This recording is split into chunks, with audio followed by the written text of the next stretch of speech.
Here we go. Hello, everybody.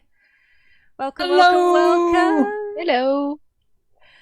So, let me introduce you to everybody. So I'll go from left to right along my camera boxes. I don't know what order the others got them in.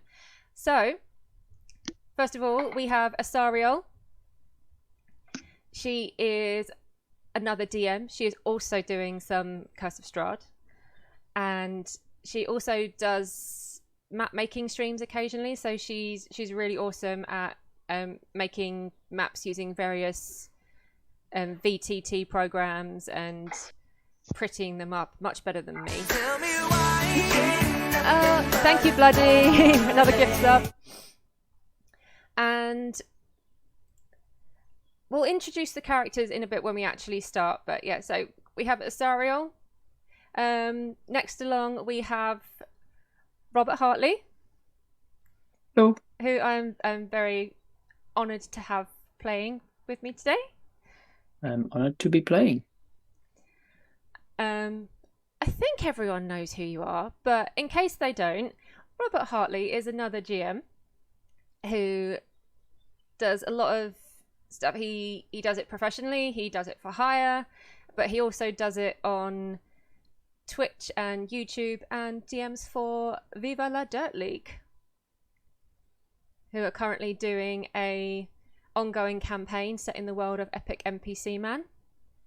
Mm-hmm. And it's bloody hilarious and everyone should go and watch it.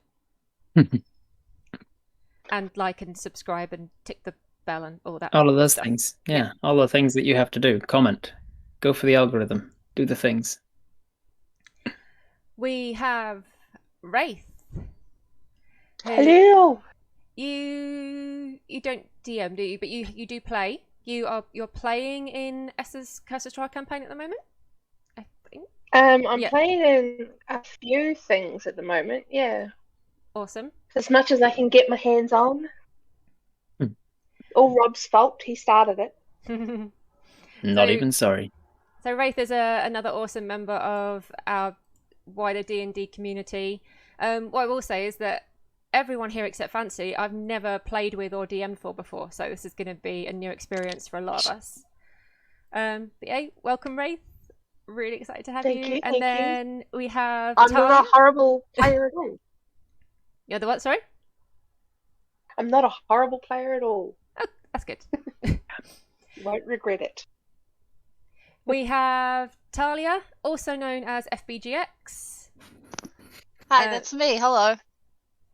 She is an experienced D&D player. She played the amazing Grid.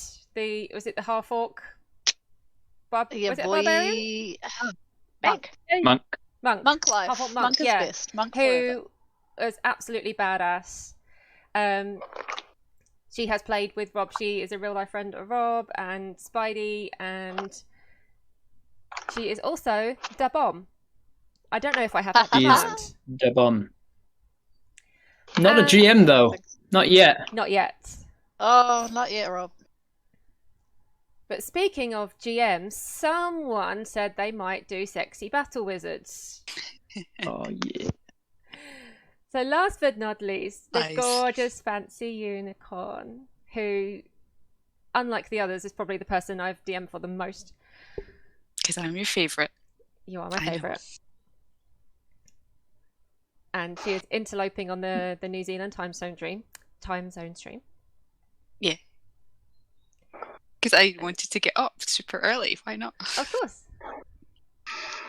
And she is the goddess of all moderators and just generally one of my very best friends.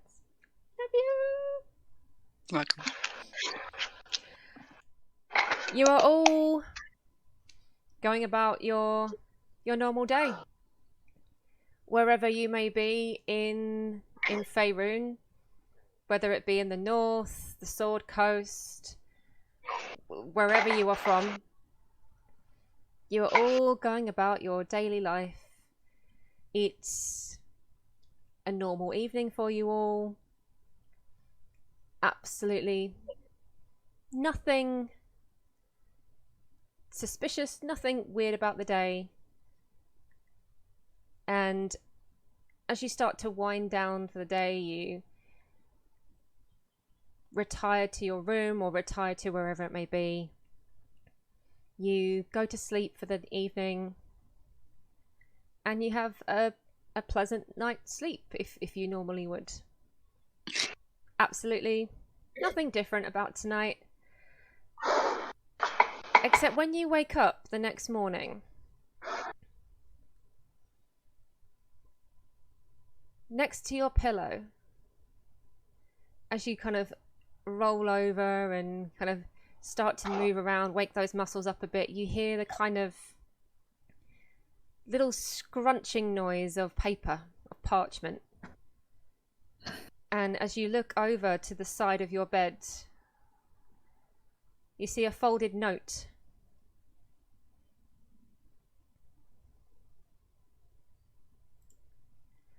Presuming It's not creepy at all.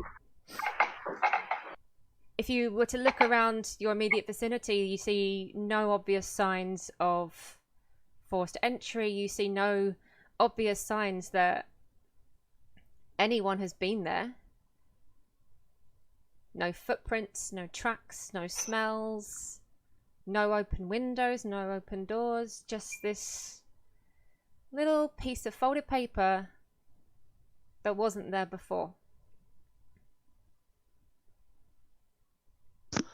I just assume it's a note from my younger brother. Just he always gets up earlier than, and he often leaves me messages telling me where he's off to for the day. So I just glance at it, smile, and pick it up.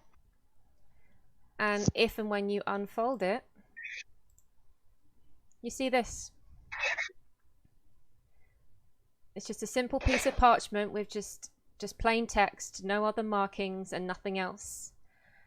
A forgotten place is revealed once more. Will you fare better than those that came before? To right the wrongs of ages past and lift the curse of darkness at long last. Travel forth along the guided trail and pray to your gods you do not fail. For you have been chosen and this message sent to invite you to free the House of Lament. And then underneath the writing for each of you is what looks like a hand-drawn, scrawled map of your local area. So it will have, say you live in a town or a village, it will have kind of a marker with your town and village name, and it will kind of show you a road and a path and a direction to travel in.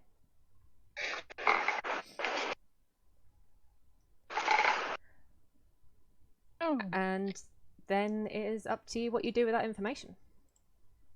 I assume that it was given to me by my father, because recently we've been talking about how one day he's not going to be around forever, and one day he would like me to take over the temple. And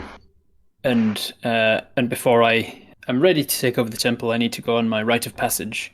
I need to go on a crusade, spreading word of the Red Knight, my god, the Red Knight, and thwarting the evil plots and whatnot.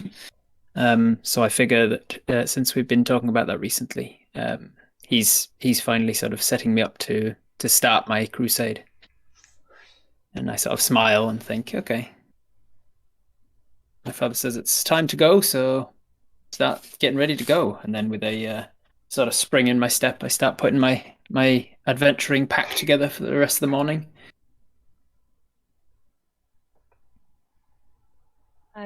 So Elaine is in search of her father's family, and basically the only thing she knows is that they are traveling people and they come from a land of darkness.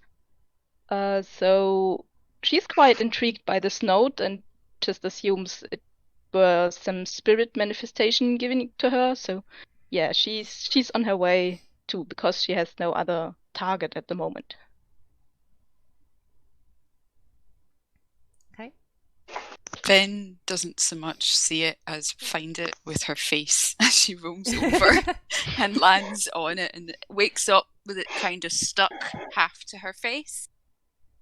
she just assumes that her servants have left it for her, and when she like peels it off, some of it's slightly blurry, but she can still make out most of the writing and goes, "Ooh, this is cool. This is interesting. Something to do. Something to break the boredom."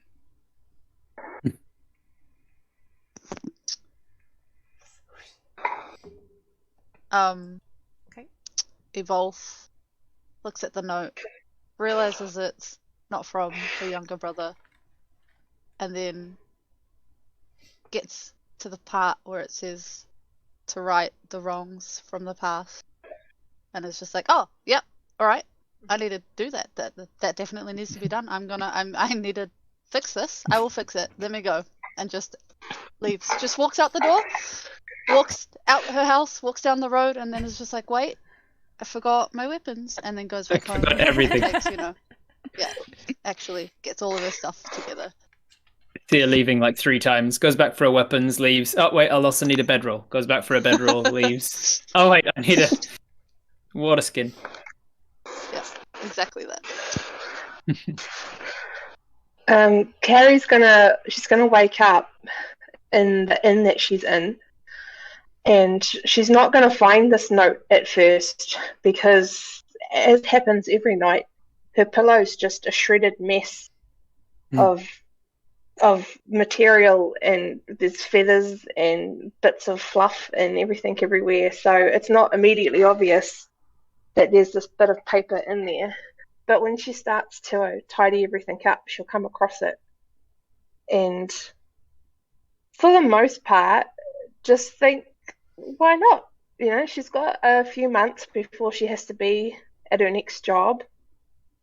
And she doesn't like the world being iffy for the children she looks after. So if she can do something to make it a better place for them while she's on her way, she will. She'll get ready to go and follow the map. Awesome. So you've all gathered your things, you're all following the directions. You're all traveling for a good few hours. The map is pretty easy to follow. It's quite accurate according to the location that you're in. But it does take you down a small track that's a bit more unfamiliar to you. You walk on for a bit longer. You'll notice that it starts to get a little bit overcast. The clouds coming in. It's getting a little bit darker. The path takes you onto a narrow track through some woods, and the trees either side are getting a little bit denser and denser. You carry on going a little bit more. You start to notice that a lot of the sounds of the forest, like the birds chirping and the little like scurries and scampering of squirrels and that kind of thing, you suddenly realize that it's actually gone very, very quiet. A lot of the trees start to become leafless and just plain brown, lifeless dead trees, and a mist is creeping through them. As you turn around to look back, you cannot see the path anymore. It's almost like this mist has surrounded you. It's blocking your way back. The only place you can see is the track ahead.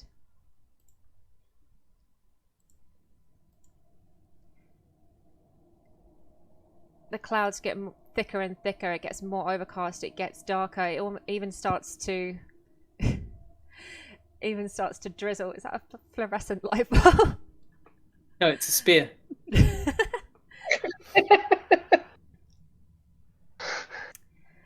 God.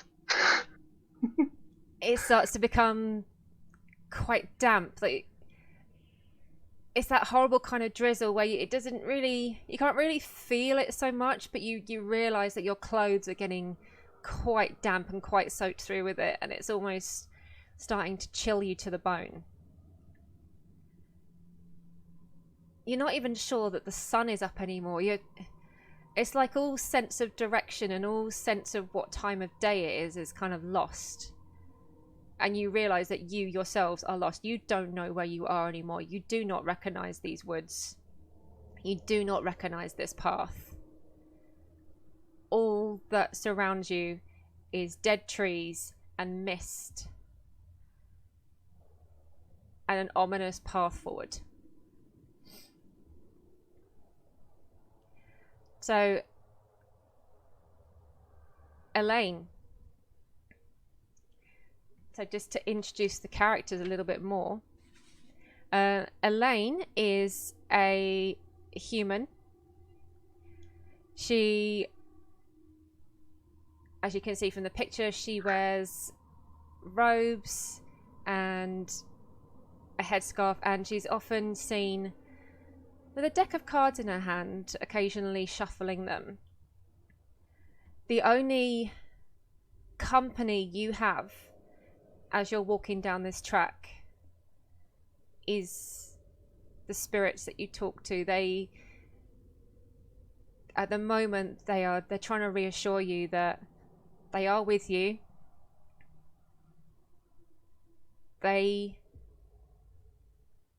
can sense darkness, but they will do their best to keep you safe.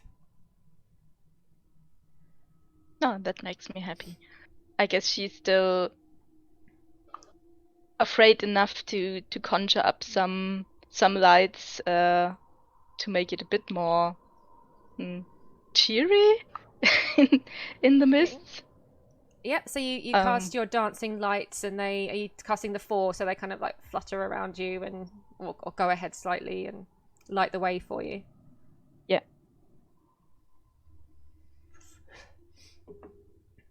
Down another path, a tallish dwarf. Actually, let's show you a picture because you've got your camera on.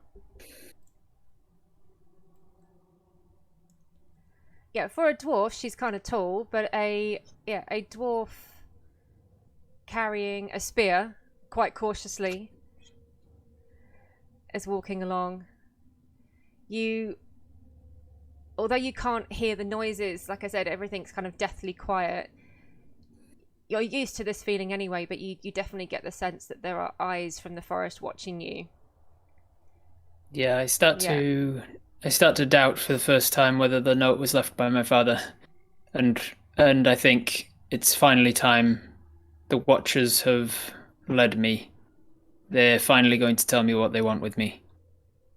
The eyes of the forest critters that always seem to watch.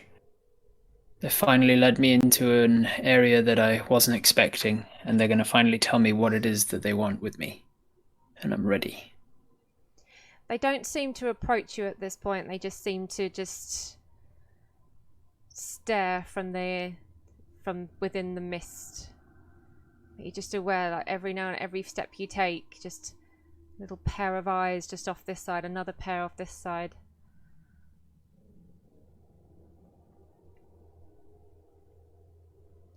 Carrie looks humanoid. Are you in your true form at the moment? Yes. Yep. She looks humanoid, but upon her head she wears a crown, except anyone who, if you were to look at her closely, would realize it's not actually being worn as such. It's part of her. It's like it's naturally formed on top of her head. She wears kind of like quite nice simple robes again, and she... How old are you? 170-ish. So do you look quite old and haggard? No, Or do you, no, you just you look she looks like in her mid to late 20s. okay?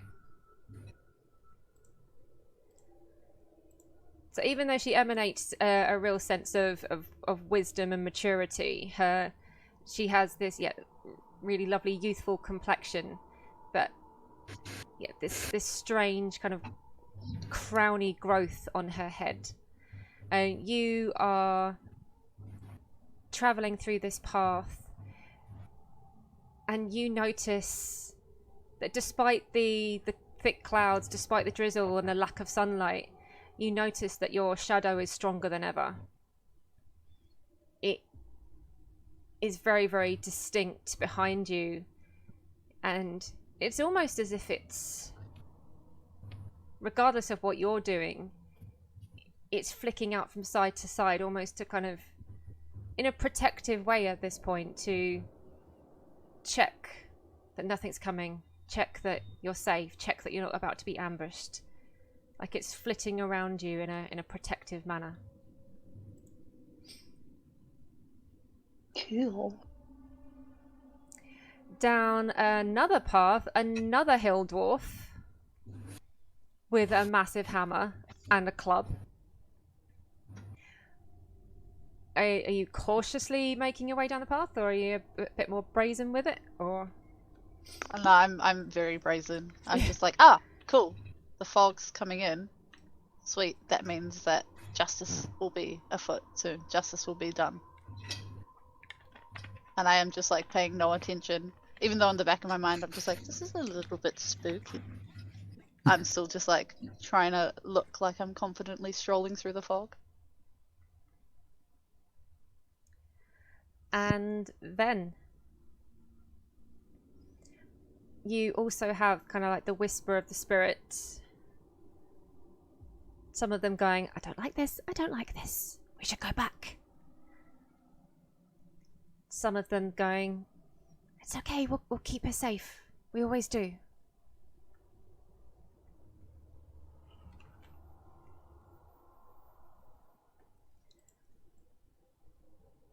Do you continue onward?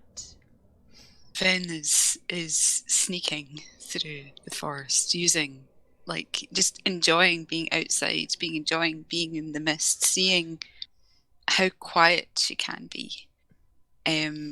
Her spirits, as they've come from her father's mansion, she generally ignores them because most of them are noble, and they're not best pleased.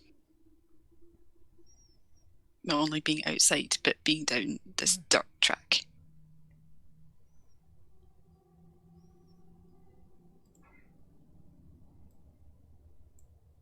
I stay still and wait. Over the many years that these watchers, whatever they are, they're not animals. Over the years that they have taken animal form and shown themselves to me just watching, I've learned that they don't answer when I ask them what they're doing. They don't answer if I threaten them or plead with them or ask them to leave. Others can see them, but they tend to dismiss them as just being regular animals, but I know that there's something more sinister about them. It could be the way that they stare unblinkingly at me.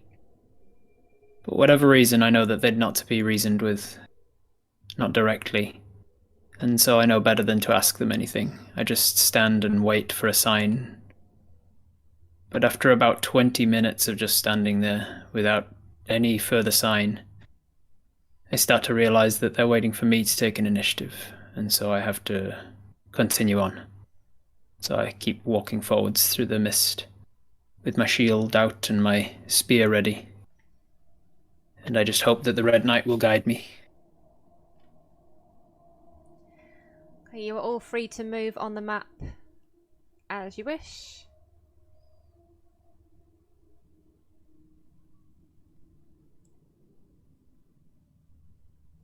Yeah, so Elaine is making her way forward. I just copied the lights because I can't control yours. Oh, okay, no worries. You can delete them afterwards. That's or fine. Something.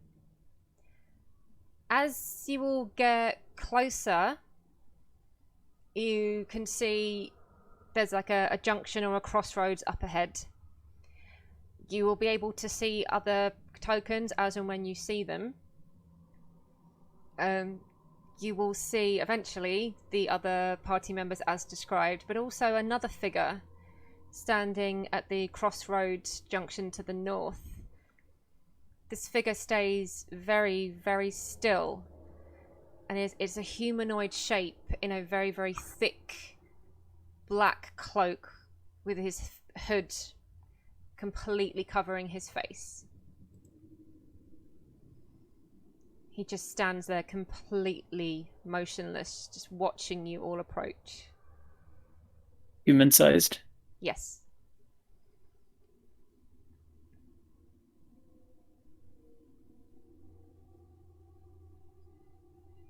Suddenly I see... who's this one?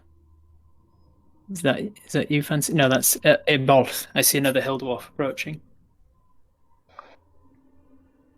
I I see should watch. a figure in the distance. Just like, is there a mirror? I try and get And then closer, and then I then I almost see bump into this person. Yeah, I see these three. Are these three orbs? Are these like dancing yeah. lights, are they? Yeah, Yeah. yeah. These are dancing lights.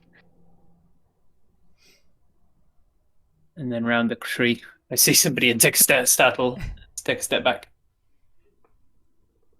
Hello there. Hello. You're all a little lost as well, hey? Apparently. Okay, You don't Elaine, look like- hearing you, she sends out her lights a bit further because she can't see anything, but there are voices. So, people, nice. Hello. So, the three of you don't seem like the sort that I was expecting here. Can't say the same about him, though. I point over with my spear towards the shadowed one. He's still completely motionless. Who are you expecting? Well, given the circumstances, it's just a little... It's a little thematic for certain things that have transpired in my life. I don't want to go into it. I was just expecting someone more like him, I suppose. Yes, I have to say I wasn't expecting others to be here either. Did you receive letters this morning? I see What, another yeah. person arrive. Are you together? Point towards Elaine and Ven. No. No, I No, came here I- all on my own. Right. Sorry, you Wasn't- just... Wasn't expecting others to be Creep up. here. No, you're part of the group there. We're all in the same boat in that respect. What are you holding? I'm sorry. It's my spear, and I hold it up, and you see that it is essentially No. a giant. What? In your other hand. Oh, this is my shield. Oh, this is my shield. This is the Red Knight, and you can see that on the front of the shield is a red chess piece of a knight. And getting a close look at my spear, you can see that the handle is also that of a red knight with it's got like a single-sided handguard, which is essentially the horse's head. So the spear comes out the top of it almost like a unicorn. Like a banhammer? I'm sorry, I'm being awfully rude. My name's Jocelyn of Olivano. Who do I have the pleasure of addressing? Nice to meet you, Lady Kay's Jocelyn. going to go up to you and shake your hand and say, hello, I'm Carrie. Yeah, place my spear away and shake your hand convivially. It's a pleasure to meet you, Carrie. Looking very obviously at the crowns on the top of your head. Is there any chance I've seen whatever Carrie is before? How rare are those? Is that species? Very rare. You can make a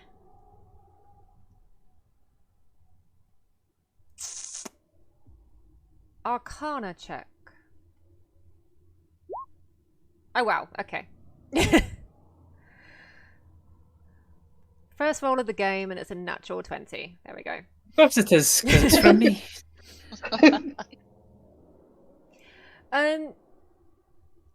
Considering that you don't really probably know an awful lot about magical stuff anyway. Not a lot, no. You have heard of creatures who are sometimes, depends on your point of view, but blessed or maybe cursed by witches or even hags. Right. They are not hags. No, but people have. I did when I was younger. I read about different ways that my father would remove curses from people, and there was a book on the various different curses of how to recognize them and the different origins of them and the different rituals that are required. And so I would have recognized a drawing of someone like this as having been cursed by a hag, perhaps, or blessed. It's something that like a lot of kids around Faerun would be told, like one of those like little kind of bedtime horror stories or campfire tales is that like you don't make a deal with a hag. Mm-hmm. You don't talk to a hag, and you definitely don't make a deal with a hag. It's one of those. It's a pleasure. Carol, was it? Carrie. Carrie. It's a pleasure. It's lovely to meet you too. Excuse me if I'm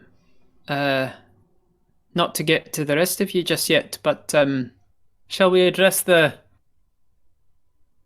dark, shadowy human in the room? Excuse me, sir. You can see the cowled head turn slightly to look in your direction as you acknowledge him. He then turns to look one by one at each of you. You can't see his eyes, but you can feel them on you all as he just looks one by one by one by one. I just sort of creep forwards until I'm just outside of like a reaching, striking kind of range. And I just say, do you speak common? Do you speak the common tongue? You just hear from underneath the shadowed face, all are gathered. And then you all realise that that's not a cloak he's wearing, as he spreads a massive pair of black wings and takes to the sky. Do we see anything under what we assumed was a hood as he takes off? You catch for a second the briefest glimpse of... It still looked like a humanoid face, but with kind of an elongated nose, as if it was kind of... He definitely had like bird-like features, like a beak. His eyes kind of had gone more to the side of his face rather than on the front, and he definitely looked like a humanoid-sized raven type creature. Ooh. And it's definitely a he. I've never seen or heard of one of those before. But on the ground where he was stood, you see a small pile of large black feathers. My brain's going to jump into tactics mode. I'm sort of a priestess of a god of tactics and war, so I instantly jump into an expectation that we've been gathered. All are gathered to me says like, let's launch the attack. So I turn around and I say, get ready for an attack! Everybody into the middle and face outwards. We've been gathered here and we don't know why. And I instantly sort of rush in and spin around, and I'm looking down the different rows of trees coming into the middle. Let's get together. We need to work together in this. You ready for anything? I definitely do not join the group in the middle. I am still so wary of everyone there. I'm just like, I don't know any of you. How do I know you're not with that guy? He just... Can any of you fly? Like... No, I don't think that we'd look the way we do if we were working with something like that.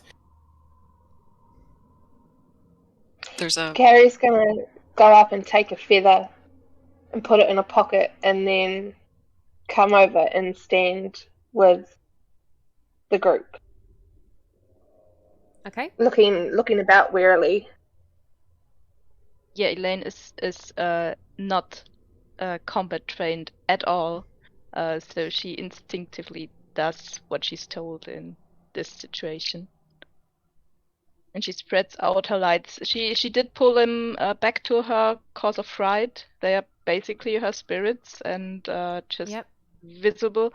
And she put them back in, but then she sends them a bit out to see anything. She barely saw the black cloaked guy at all.